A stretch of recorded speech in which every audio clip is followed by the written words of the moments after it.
מדריך רשת הקשר של קהילת סולידוורקס בישראל כולל בתוכו גם לוח דרושים למשרות בתעשייה. איך מפרסמים הודעת דרושים? תחילה ניכנס לעמוד הראשי. מתוכו נלחץ על כפתור פרסמו מודעת דרושים חינם. משם נגיע לעמוד מילוי הפרטים. את הכותרת נכתוב בצורה המדויקת ביותר שכן היא תישלח לחברי הקבוצה הרלוונטיים במייל.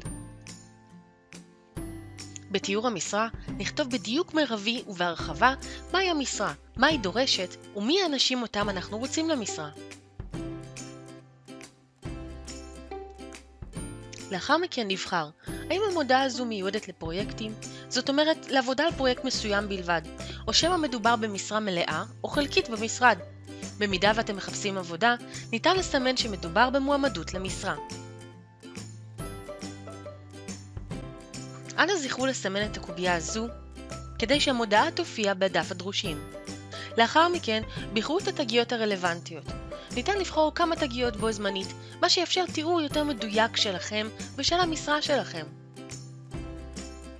בחלק זה נוסיף את הפרטים שלנו.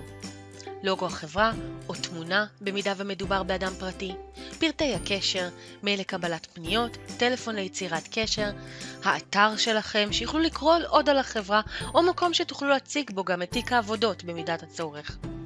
עוד מידע נוסף עליכם הוא מיקום המשרה. ניתן גם לסמן שמדובר בעבודה מהבית.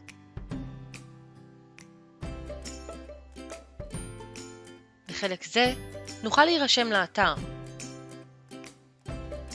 בחלונית זו ניתן ואף רצוי להשאיר פרטים נוספים למנהלי הקהילה, כגון מספר טלפון, שמנהלי הקהילת הרשת קשר יוכלו ליצור איתכם קשר לגבי המודעה, או הודעה אישית בקשר למודעה.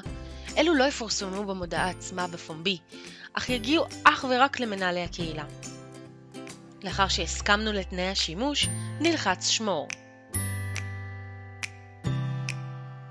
עכשיו בואו נראה איך נראית המודעה. נחזור לעמוד הראשי.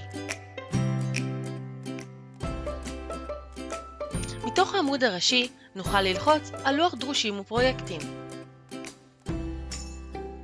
בעמוד זה יפורסמו כל המשרות.